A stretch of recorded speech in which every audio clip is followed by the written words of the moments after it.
Hello, ladies and gentlemen, and welcome to my God. What week even is it? Week two NFL review. I've actually really been enjoying the NFL this year. Typically, I am way more into college football, and I gotta say, this year I have been so much more into the NFL. I still am very into college football, but the NFL has been piquing my interest just as much as college football has. And yeah, without saying too much, let's get straight into this thing. So, Commanders at Packers. I really think right now the best team in the league is the Packers. And all all in all, because of their defense. I said they would kind of give the Commanders a hard time. Commanders played a little better than I thought, mainly just the Packers weren't moving as high powered as the offense would have loved to move at. Jordan Love was missing some deep shots to Matthew Golden that kind of just hurt my soul.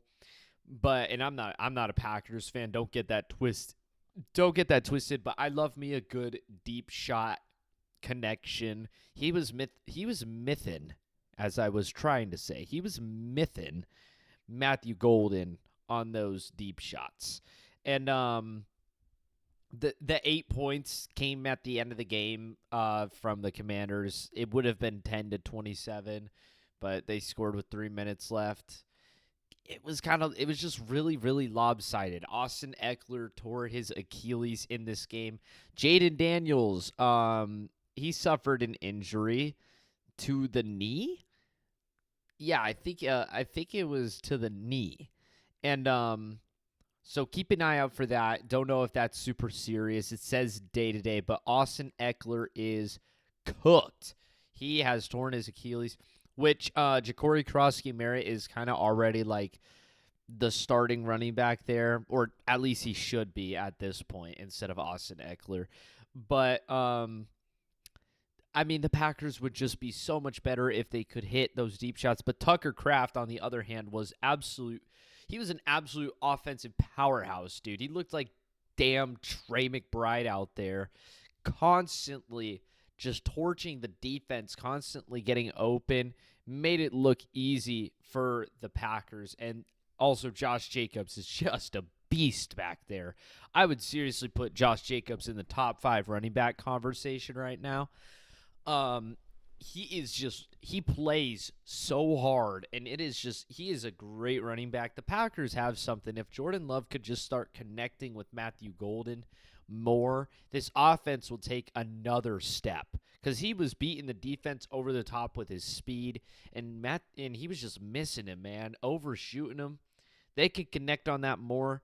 That is just a whole new area of hurt that is applied to football teams. And the Packers, I think, stand alone right now at the top. I don't really think there is much of a question who is up there with them. I would say the closest team next to them would be the Eagles. But the Packers, next week they got the Browns. After that, they got the Cowboys and the Bengals and the Cardinals. They have a nice schedule. They have a very easy schedule from the outside look. It gets a little difficult at the end where they play the Broncos and the Ravens and the Lions. But like their conference, the Bears and the Vikings look horrible right now. And yeah, I mean the Packers are probably going to secure a 1 seed. Unless the Eagles just continue on their path, but the Eagles haven't even been too convincing. We'll get into that later. But for now, Rams at Titans. The Rams, as I kind of expected, they played a really hard-fought game against the Texans, who are a damn good football team. They barely snuck that one out. Low-scoring game. I felt like the Rams were going to kind of open this one up against the Titans. The Titans also in their first week got a lot of turnovers and a very bad performance by Bo Nix. So it was kind of a little fraudulent there. But the Rams were just the better football team here. I said 28-13, 33-19. That's a pretty good prediction in my opinion. But Puka Nacua opened up things with a 45-yard rushing touchdown. And from that point on, I mean, Tennessee went into halftime up 13-10. So they were definitely playing hard for a while. But then, the Rams just started to take it away, ended up hammering the Titans. But the Titans are a sneaky team right now. You know, they've been sneakily competing with people, and if they can start to turn these games, if they could finish out on these games and start turning losses into wins, they could fight for a playoff spot, because it looks like the best team in their conference right now is the Colts, which is crazy, but it looks like the Colts are the team to beat right now, and after all, you've got 2 shots at them, so all that really matters for the Titans is winning conference games and getting that number 1 conference spot. So they have an opportunity to make the playoffs too. They could make a punch. And the Texans look like they are good, but they look like they're beatable. Very, very interesting team to look at right now. But again, we will get into that later. For now, Jaguars at Bengals. Jaguars, you know, I thought they were going to go into the Bengals stadium and just give them a hell of a time. Because the Bengals looked horrible in week 1. They just looked horrible. And something that I didn't really account for was, yes, I know the Browns' defense is typically good. You know, Myles Garrett and friends are a constant problem up there, but ultimately the Browns are the Browns. You need to put up more than 140 yards, I think it was, that the Bengals put up. I thought the team was going to be chopped. But even without Joe Burrow, they managed to come out and get a win, showing that they are still a completely competent football team. Their O-line is really, really struggling. Ultimately, that led to Joe Burrow's injury, which will keep him out for a while. He has to get surgery on his toe, I believe. That will keep him out for, I think it said it would take him out for 3 months. So that is a problem. Now you've got Jake Browning, who has been here, done that. He can play. He's a decent backup. After all, you've got a very loaded wide receiver room, thanks to spending fucking billions on it and nowhere else on the team. The Bengals are 2-0, man, and they are kind of in the same situation as the Cardinals, where it's like, you're 2-0. Nice. But are you going to stay 2-0? Is this, are we going to stay 2-0 here, or are we going to kind of let things fall apart?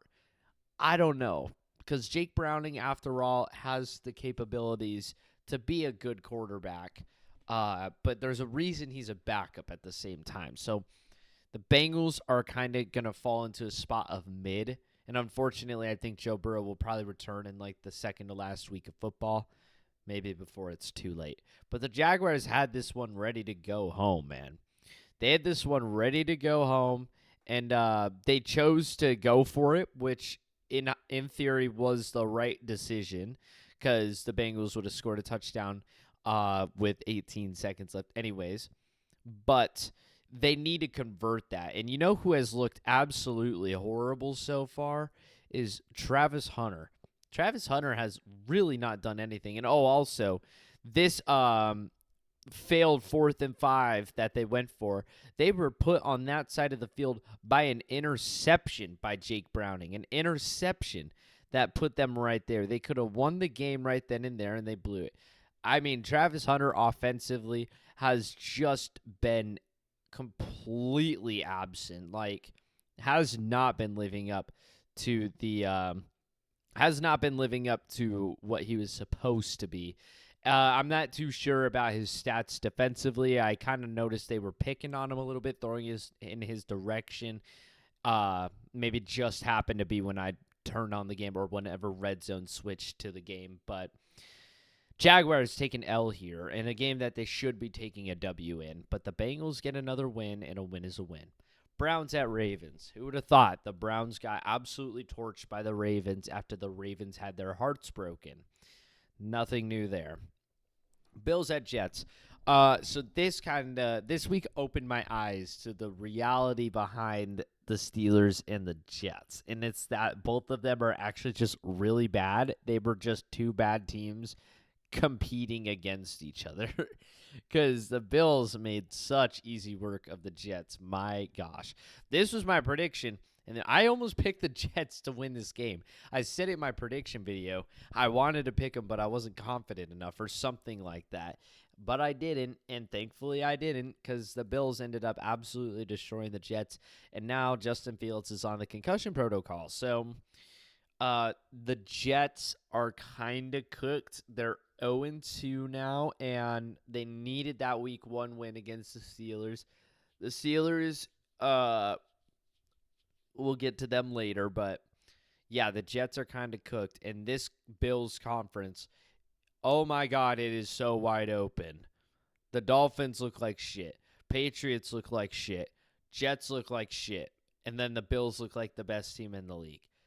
What is stopping the Bills now if the Ravens lose game 1? What is realistically stopping them? Patriots at Dolphins. Perfect timing. I said the Dolphins would get a close bounce back win against the Patriots, and funny enough, it was a 6-point difference there. Reverse. The Patriots ended up picking up this win, and the Dolphins had their opportunities to win this game, and I actually thought offensively the Dolphins played pretty well. You know, they were utilizing their players. Tua wasn't throwing too many bad passes, and he was limiting the interceptions to 0 until he didn't, which ended up leading to a field goal late in the 4th, and then they just weren't able to do anything with it from there. The 90-yard kickoff return really stung the Dolphins there after going up on a 74-yard punt return. I forgot how crazy this game was.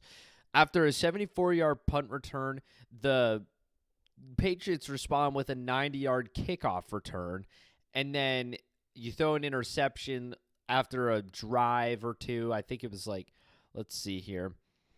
After one drive that took off 40 minutes. Or 40, what am I even saying? That took off 4 minutes and 54 seconds. You throw an interception, Patriots kick a field goal, and then you go 7 plays, 23 yards, and honestly just kind of destroyed by penalties. Just absolutely destroyed by penalties.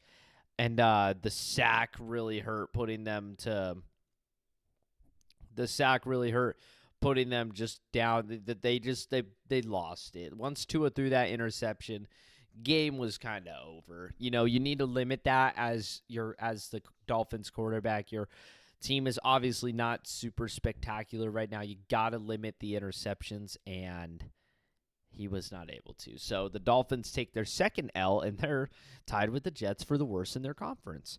49ers at Saints. I said the 49ers would barely pick up a victory here against the Saints.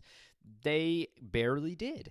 However, I'm sorry, I have the score wrong. It's 26-21. I swear I thought it was 22. 26-21 is the final score. Let me correct myself.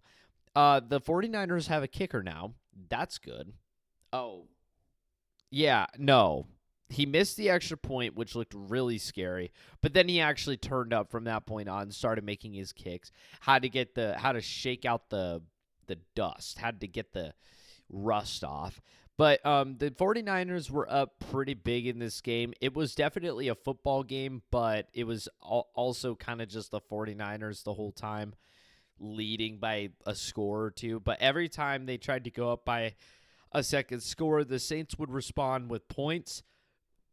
Saints missed a field goal in the first quarter, which really hurt them, a 40-yarder, which is honestly a chip shot. They missed one that was pretty close against the Cardinals as well, so they've obviously got a kicker problem. But the final drive was what really hurt me, because it is 4th and 1, and just the processing of the play going on, getting sacked for -8 yards and losing the game. It's like, dude, just get the first down, man.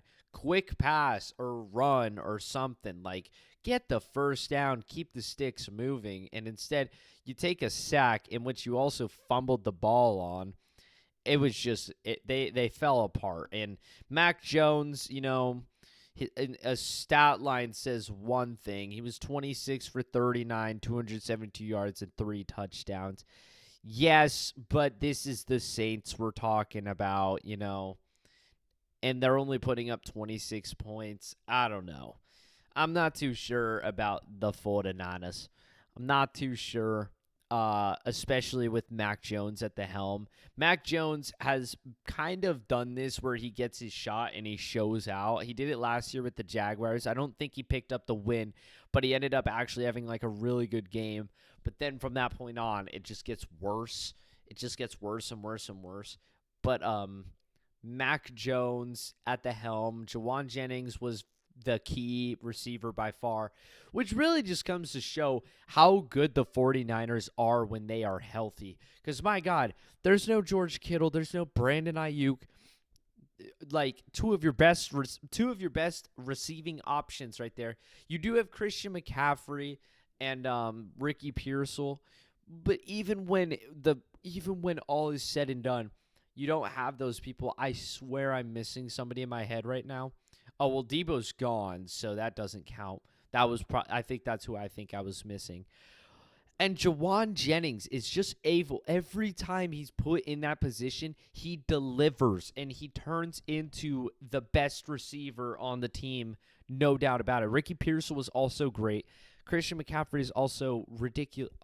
Obviously ridiculous. It just shows you how loaded this team is when they are healthy.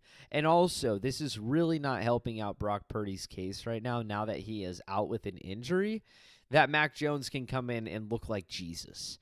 Because it's almost like the team around you is really, really good. I don't want to, make any assumptions there, but it's almost like the team around you is really, really good. Makes it easier for you to play better. Giants at Cowboys. Whoa. What a thriller. I said the Giants would give the Cowboys a hard time. Don't be surprised if they win this game. They should have won. But, sorry. Again, man, I'm messing up the scores. It was 37-40. Game-winning field goal. Not a game-winning touchdown. Game-winning field goal. I literally don't know why I put a 3 there. I'm such a stupid dumbass. But, if Brandon Aubrey wasn't on the Cowboys, where would they be right now? How do you just come out calm and compact and drill a 64-yard field goal after the heartbreaking deep shot to Malik Neighbors to put you up 37-34, you come out and drill a 64-yarder in the heat of passion. And then he hits the game-winning 46-yarder. Dude was absolutely putting up points in fantasy, man. Chill out, Brandon Aubrey. The Giants are bad, to say the least. The fact that the Cowboys are really struggling this much with the Giants team, and a Giants team that really, really, really should have won this game. They were blowing themselves up in the red zone with penalties at the first half, kicking field goals galore, and then they just started scoring points. The Cowboys should be scoring points against a team like the Giants. You nearly lose this in your home stadium. I don't know, man. The Cowboys don't look like the Cowboys against the Eagles actually looked surprisingly good, but then they come back and play the Giants and they look surprisingly bad. So I don't know if that's just a Cowboys thing or if the Eagles aren't as good. I don't know. Because after all, the Chiefs are starting off 0-2, and, the Eagles haven't really been winning convincing games. I'm almost getting the vibe that the Eagles might actually not be that good of a football team, but it's only 2 weeks in, so it's hard to get a gander. It's hard to get an idea so far. Bears at Lions. I said the Lions were looking for a big bounce-back win.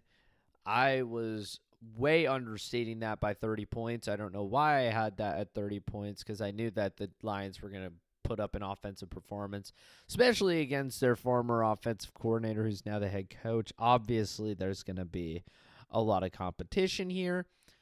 And the Lions absolutely destroyed them. I was up against Amon-Ra St. Brown last week.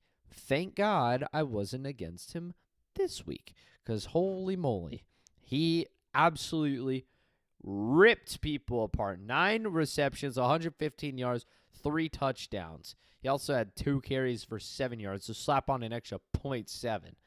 The Bears, it does not look good. People had the Bears being like the second best team in the conference. I think myself included. I don't think so. I'm pretty sure I had the Vikings over them. I hope so at least. But the Bears are starting off 0-2.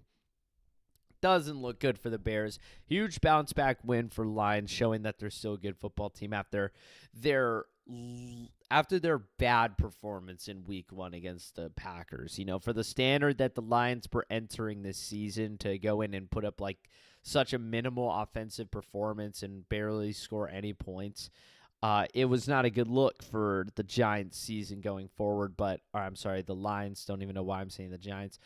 But the Lions get a huge bounce back win here against the Bears and take a big time W. Get that life back in the crowd. Get that life back in the fan base with a convincing and dominant win. That's what your team should be doing. Seahawks at Steelers. The Seahawks should not win this game. I actually basically reversed the scores, basically flip-flopped them.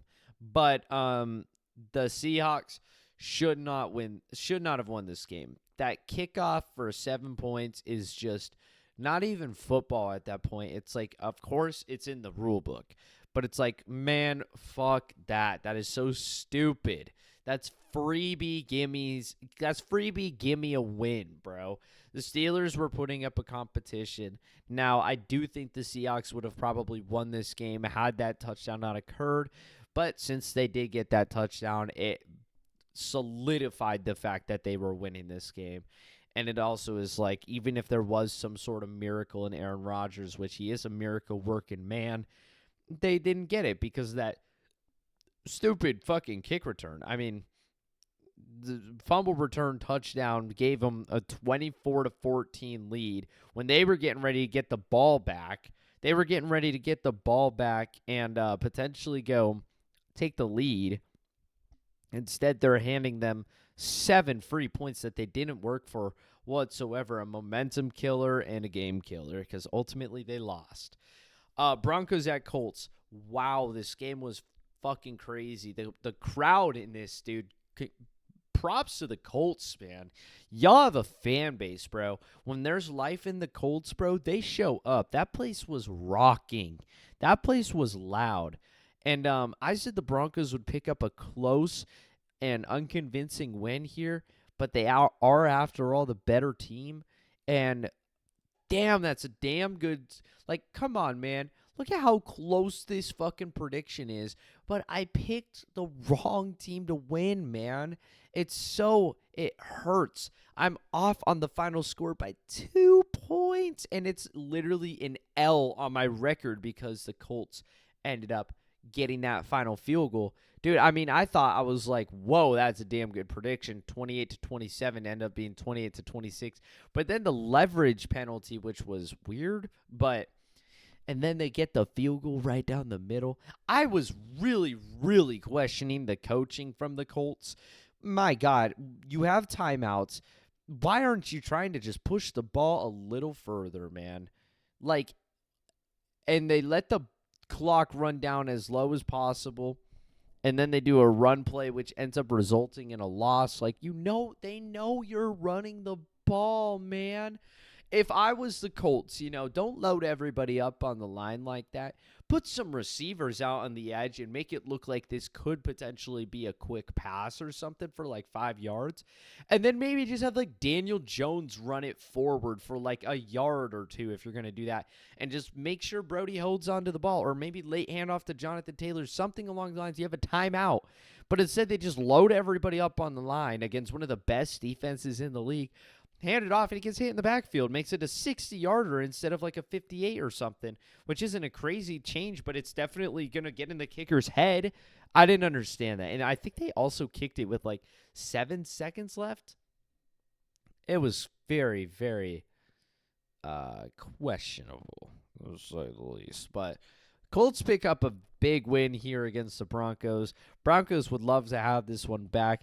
Broncos haven't been too convincing, a bad week 1 performance against the Titans. Now they take an L here against the Colts. Bo Nix definitely played a lot better in this game, but the Colts ultimately had 150 more yards of offense than the Broncos. There was a time period where there were just flags being thrown all over the place, and the Colts were just being held to field goals. They were just being held to short field goals. So, props to the Broncos defense for, putting that foot forward, but it wasn't enough to stop them from scoring points. The Broncos were up 28-20 in this game with 11 minutes left in the third quarter, and you just can't score any more points. I mean, you're at 28 points. How can you not score more? I mean, interception late in the game definitely hurt at the Colts 33, and then a missed field goal, which also is just really hurts. I remember seeing that, and it's a 42-yarder, which is a chip shot for NFL kickers. They only saw the ball 3 times. They only saw the ball 3 times after their touchdown in the second half. That is just ball management by the Colts right there. And the Colts pretty much scored on all their drives except for the one where they went for a 4th down at the 50 on a 4th and 2. They didn't quite get that first down. But the Colts, dude, they look like a serious problem right now. Daniel Jones has just been rotting away in the Giants locker room, and now he has a new home, and he's balling out. Please tell me I got him first on fantasy over anybody else. Please, because I'm buying. Panthers at Cardinals. I already went over this in another video, but, man, this was just such an unconvincing win, and the Cardinals lost 3 starters, 3 starting cornerbacks, Garrett Williams, Will Johnson, and Max Melton, all of which are questionable right now. And I can't even get into this right now because it's just so atrocious to just watch this occur. The amount of talent on our football team and the amount of power on our team all just being diminished by Drew Petzing and his shitty play calls. I don't really remember what I went based off of on the video. I had a lot going through my mind. But once I lowered it down, it came down to one thing. Drew freaking Petzing, man. We're supposed to be a run-heavy offense scheme. And in the first 2 games, we have barely managed to run the ball efficiently whatsoever. And it's like our passing schemes are just so weird. It feels like once we are up 27-3, when we have the ball, it feels like he's just picking random plays on the playbook and just hoping our star power will be enough to just make stuff happen. I mean, we're relying on 100-year-old Calais Campbell to win us the game on that sack there. Y'all, Bryce Young got the ball off 55 times. He was 35 for 55. They were letting him sling it, man. He got the ball off 55 times. Our defense in man cover or zone coverage looked just so bad. When we were playing in man, we were just locking things up, and I expected the Panthers to be better this season. I expected them to play better offensively, especially. But my thing was that I thought the Cardinals were going to dominate offensively. And, y'all, this is not a Kyler problem. That interception by Kyler, he was trying to throw the ball away, got his arm hit, and it just floated right to the Panthers player. I saw what he was trying to do. But literally, look at this. Here is our receiving leaders. Trey McBride, 6 receptions, 78 yards. Elijah Higgins, 2 receptions, 45 yards. Another tight end, by the way. Trey Benson, 4 receptions, 30 yards. And then the first wide receiver, I'm clenching my microphone, the first wide receiver who touches that area is Marvin Harrison Jr. 2 receptions, 27 yards. 5 targets. You want to know a cool little statistic that my buddy old pal Mythic AZ posted or showed on one of his videos was that Malik Neighbors has had 12.5 or 12.5 targets per game. Yes, it's been 2 weeks, but 12.5 targets per game this season, and he was originally at like 11 point something last season. Marvin Harrison last season was at 6.8 or something last season, and this season he's at like 5.5. So why did we draft a wide receiver in the first round at the 4th overall pick if we're going to target him 5.5 times throughout a game? Why are we just telling our star receiver, hey, just go block some people? That's literally what Mythic AZ said. It's the exact thing he said, bro. Like, let's just let him take the back seat and say, just go ahead and block some guys, and we'll just throw the ball to you eventually. Like, maybe you'll get a short pass or something. Why are we not using our talent? Trey McBride is a dog. We know this.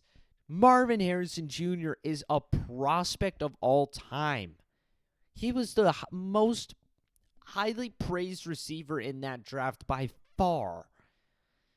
We even have other smaller talent like Michael Wilson, and even Elijah Higgins is a great tight end as well. You've got Trey Benson in the backfield, who's a great running back. James Conner, who is obviously, good. It hasn't been good so far, but he is good. We have so much star power. Why is our offense so pathetic? And it comes down to one thing every single time: the play calling, man. The play calling. Because it's just when you break it down and you watch the plays and what down is and what has been going on, what has been working, what hasn't been working, you can't just sit there and just like squint your eyes and just be like, what? Like, why is this play being called?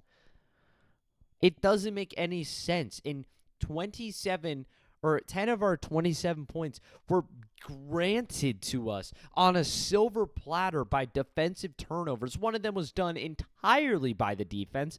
The other one was an interception that set us up on a short field, which we should have scored a touchdown off of. They threw an interception on a short drive, which put us to the Carolina 48. All you have to do is move 50 yards with this offense.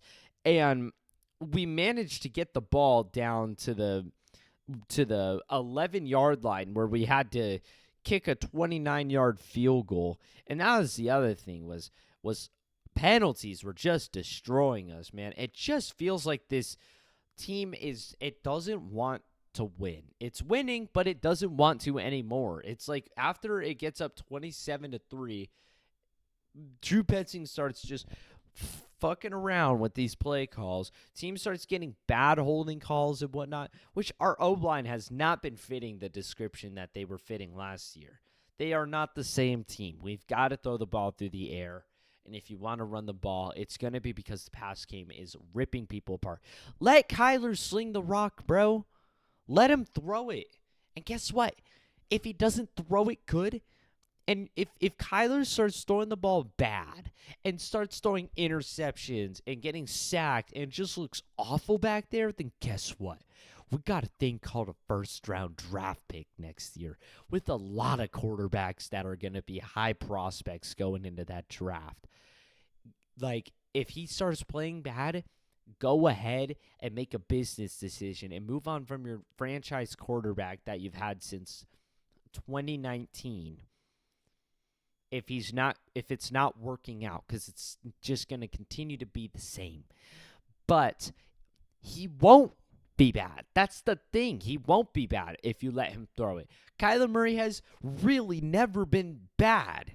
Really. He has never been bad. He's only been good. There's always a random point in the NFL year where people will look at a jaw-dropping Kyler Murray stat line, and then they'll be like, "Oh, well, just wait until October." And then he has a bad game against a good-ass team, and they're like, "Oh, that's the Kyler Murray we know. He's never gonna do shit." Kyler Murray is a great fucking quarterback, bro. Drew Petzing, yada go. I wish I could just wake up tomorrow and see that we fired him and we're bringing in a new offensive coordinator. Oh, it'd be such a good day. I'd go around handing out $20 bills. Like, it would actually be amazing.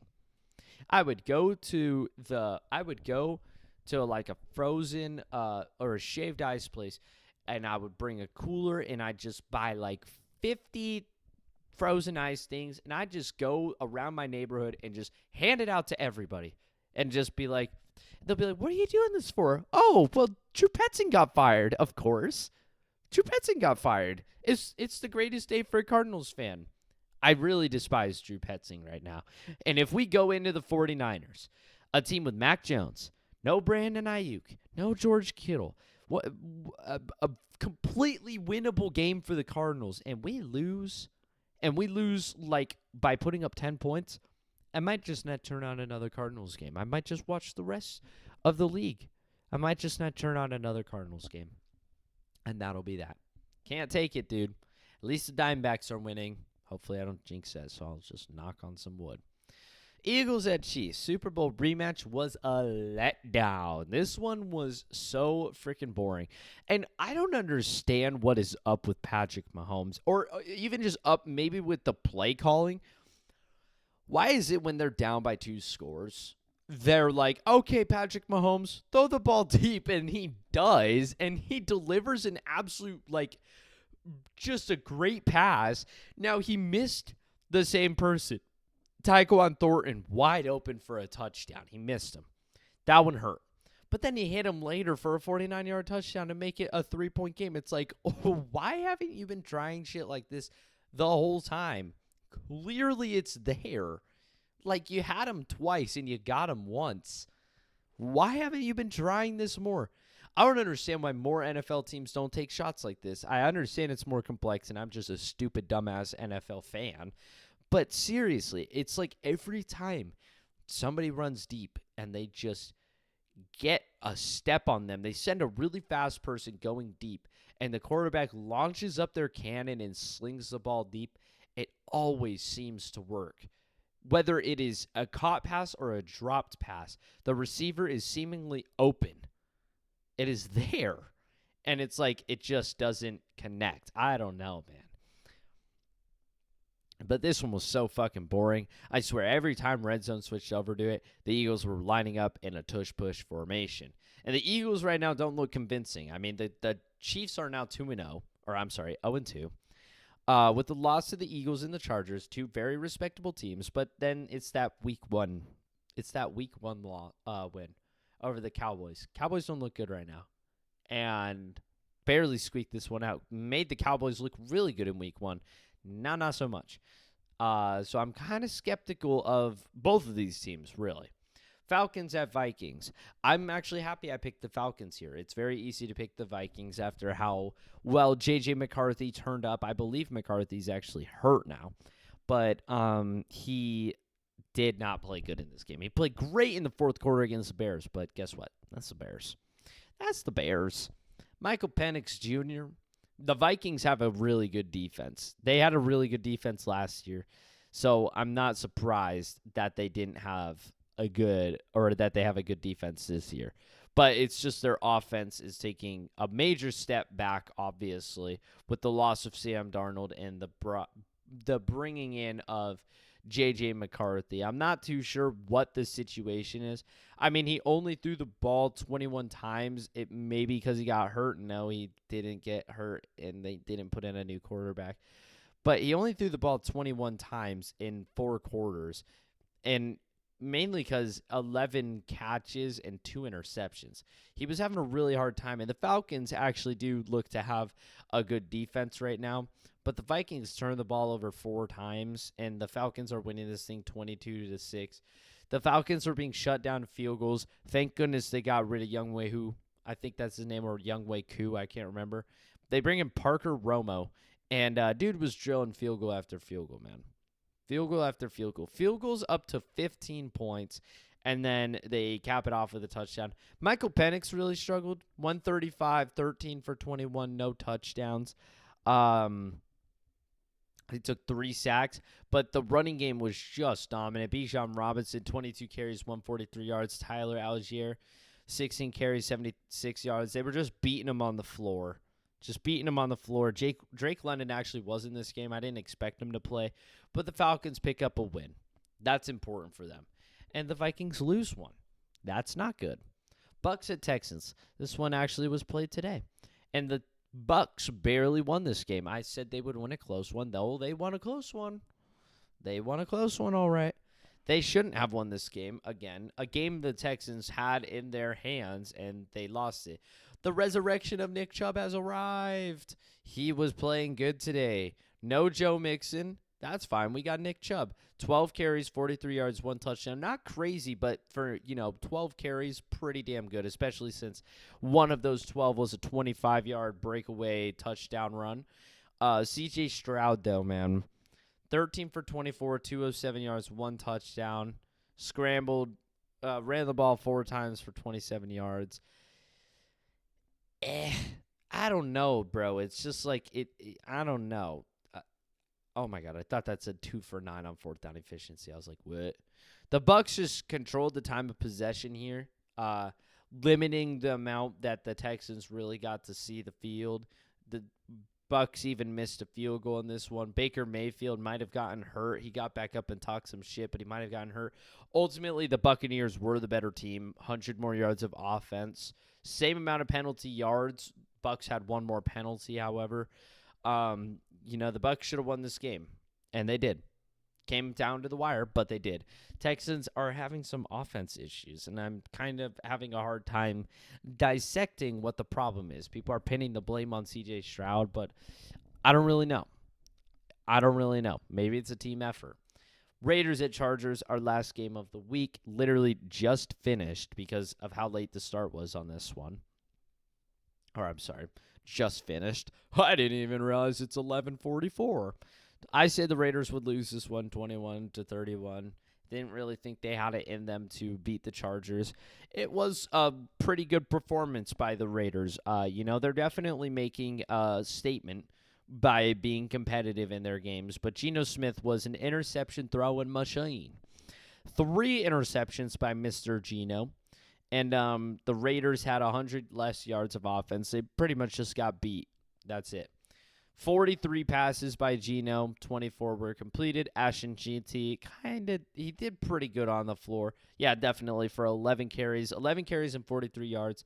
Geno also scrambled for 20 yards and 5 carries. But the thing is Geno, 24 for 43 passing attempts, 180 yards and 3 interceptions. He took 3 sacks for a total 30 yards.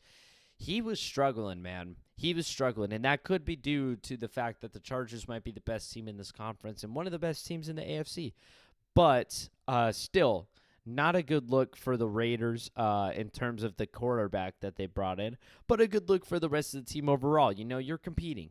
You're competing very well. I think I got this one mixed up. I've been looking at this. So weird. Yeah, it was Chargers at Raiders. I've been looking at this, and I'm like, I swear I think the logo is on the wrong side right now. Something doesn't look right. It's because it's wrong. So I made 3 mistakes. I wrote the final score of 2 games wrong, and I wrote 1 backwards. I didn't even realize. I'm so sorry. I'm such a disappointment, such a loser, and such a dumbass. But I appreciate you guys watching the video. If you enjoyed, a like and subscribe would help. A comment always helps. That's all for me. Adios.